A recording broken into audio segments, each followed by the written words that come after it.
Anyone can be an artist, but not everyone can make a career out of being an artist. I sincerely believe that as long as you're creating art, you are considered an artist. And if you have been meaning to start creating art but have been holding back for some reason, this is your sign to start doing so. A lot of people sharing their art on social media, especially on YouTube, in my opinion, are already people who have succeeded in their art careers or who have been to art school before. And while I love watching these people to gain inspiration from them and to learn concepts from them, I do find myself getting discouraged at times, especially when I find myself falling short of the expectations that I subconsciously set upon myself when I inevitably compare myself to these artists. Here are some sketchbooks that I have amassed since 2020 to just show you guys where I started from. So I actually started making art in 2020 after I saw a hand lettering video on YouTube and getting inspired. I bought all of my art supplies, and then just as I got all of my art supplies, COVID hit and I found myself with a lot of newfound time and freedom to be able to explore art fully and without any hindrance. At this point in time, I can't find my very first sketchbook. I may have lost it, I'm not sure where it went.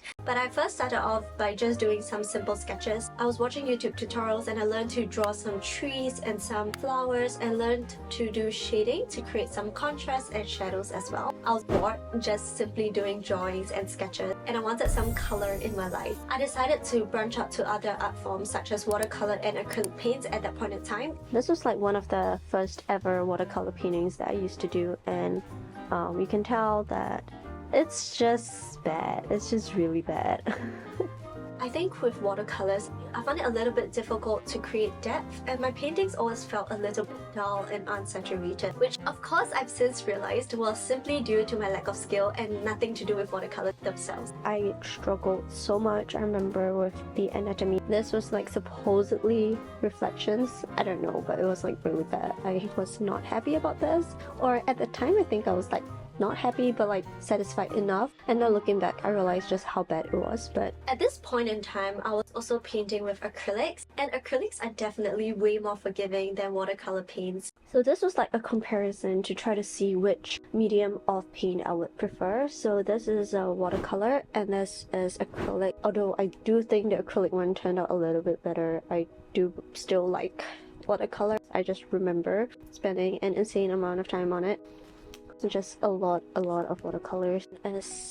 Oh, this was acrylic, definitely. I followed Wow Art on YouTube and I followed some of his tutorials, and his tutorials are so easy to follow. This one over here is pretty nice, turned out pretty cute.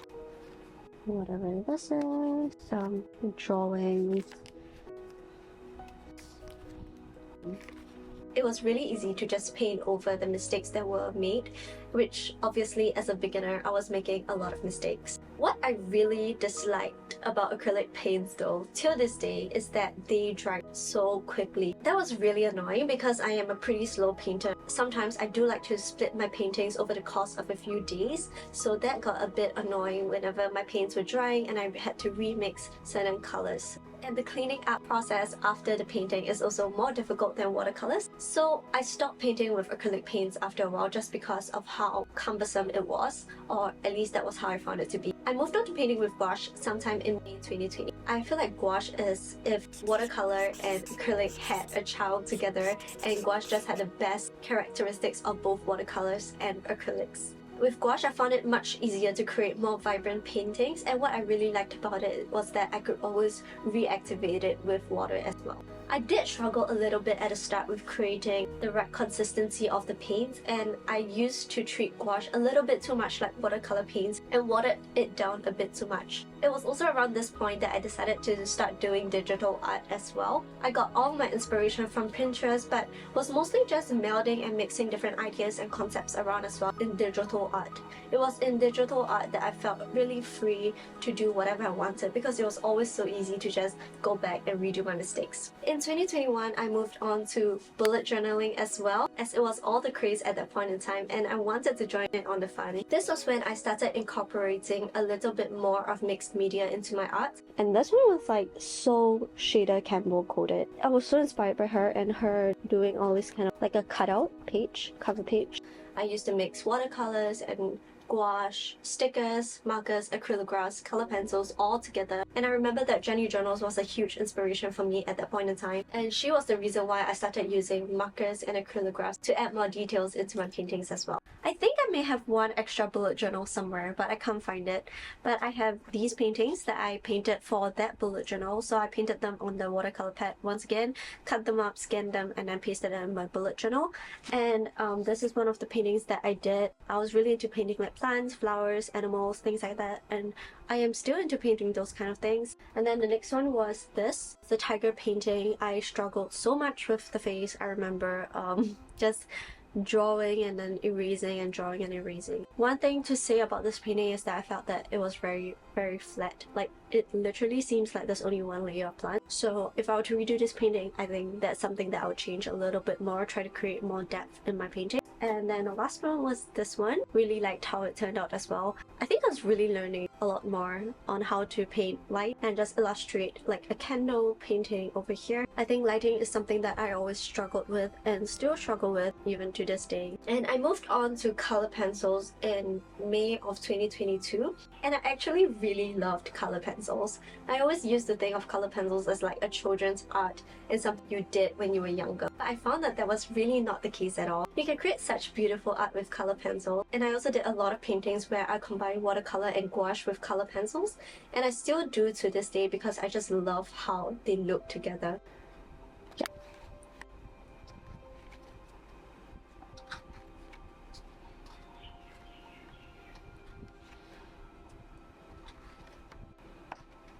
This was me attempting to paint without doing any sketching prior to painting, and if anything, this is a sign for me to always sketch before I paint.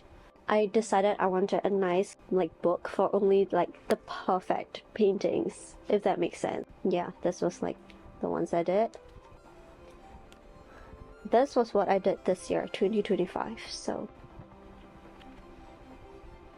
I hated this, sorry, I really hated this, but I'm realizing at this point in filming that probably one of the reasons why I am taking so long to improve is because I was always jumping around from one thing to the next, and I'm just trying so many different mediums at a time. But that isn't always a bad thing, I guess, because it is so good to just try different mediums when you're first starting out, to just see which ones you really like and which ones stick with you. Honestly, I am not so sure what I did in 2023. I don't think I did much art at all. I did do the Pantone challenge, and that was really fun, but it was really stressful at the same time. I do love how some of them turned out, and I do think that at that point in time my color theory and my ability to make gouache improved as compared to when I first started in 2021, and you can see it in some of my Pantone paintings as well. And I do think at this point that my color theory has improved as well, and also my knowledge of gouache and how to manipulate and use it, and I think these Pantone paintings do showcase that a little bit better. I did a Pantone painting challenge, but I also did like an eye challenge.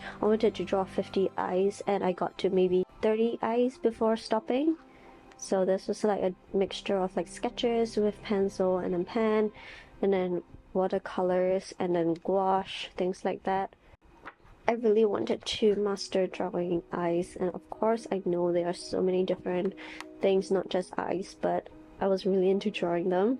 And then I decided to draw some animal eyes as well. In 2024, I completely switched art forms to fiber art, which obviously for the purposes of this video I am not going to show it here. I only did digital drawings on my iPad out of the free time that I had. So I was trying to make sticker sheets for my bullet journal, so that's what I did here. I think I really like digital drawing the most. And then over here was like basically my Pantone challenge, but I wanted to do it on Procreate first, and look at how this turned out. So cute. Like, I would totally turn this into like a postcard or something. So I tried to draw a face, and I think this is like probably the creepiest thing you have ever seen. I think this was all done last year. I was trying to do like a children's storybook, so I started this little like character, a rabbit called Jack, with his friends, and he moved into a house and he made friends and they did things together. I just love like illustrating storybook kind of situation. Also, I did some simple mini drawings so that it wouldn't feel so daunting to complete. Some random paintings that I did as well. I don't know, I think I'm more of a digital drawing kind of person. I think last year was when I was more aware of the art style that I wanted to do digitally, and I was definitely more confident with drawing on the iPad as well. Most of my development and change occurred sometime between 2020 and 2021 before it started to taper off. I lost motivation and started spending time on other things instead, like work, my other hobbies, and just traveling as well. I think to some extent, as much as I want to say that I am creating art just for myself, I still pegged my worth as an artist to how many followers I had on social media or how many likes a certain post got. When I was facing months of stagnation on my social media account, I just felt that must be because my art wasn't good. And so I decided to put art in the backseat as well, because if I'm not good at it, why would I continue doing it, you know? I've realized that when I base my worth on something as flimsy and unstable as social media, the moment it takes a hit, I lose the joy and the ability to make art. One of the things that I'm working towards this year is to focus on the joy of creating and on my love for art, and using that as the main motivation behind my art journey. So what's changing this year? The past 2 to 3 years have been me mindlessly drifting around, and so this year has to be one where I am crystal clear of what my goals are and just running relentlessly towards it. With that being said, I do need proper sources to learn my art from, otherwise I am just running around like a headless chicken with no direction in mind. One of the sources will be from New Masters Academy. It is such a treasure trove of art concepts, and the fundamentals are taught in such an organized manner. It was actually recommended by one of the art YouTubers. If you're one who thrives under structured learning, then this is perfect for you. I also have a few art books in my collection. I use these books to learn concepts, such as this book talking about color and light, two areas which I am struggling with, and it was actually recommended by one of the YouTubers on here. Once again, it talks about things like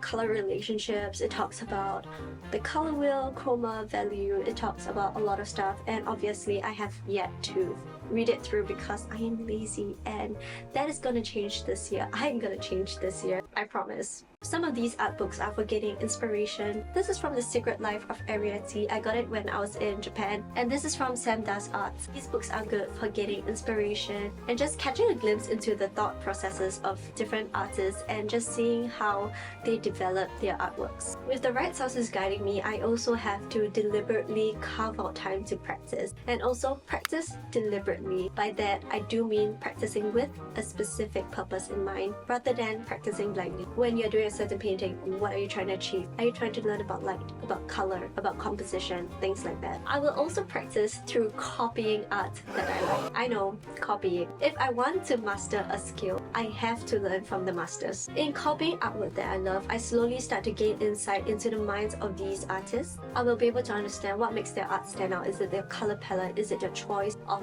the certain brush strokes that they are using? And learn what makes them really masters of the craft. I think we fear putting 100% of our efforts into doing something. I think we want the comfort of being able to say, I didn't succeed because I didn't try my best, rather than having to say, I didn't succeed despite giving it my all. This mindset of wanting to remain comfortable is already a battle half lost. At the end of the day, I believe the critical difference between an artist and someone who can actually make a career out of being an artist is simply the relentless pursuit towards their goals. I am Yvette, a self-taught artist who started in 2020, and on this channel I'm going to showcase my art journey, the good, the bad, and the chaotic.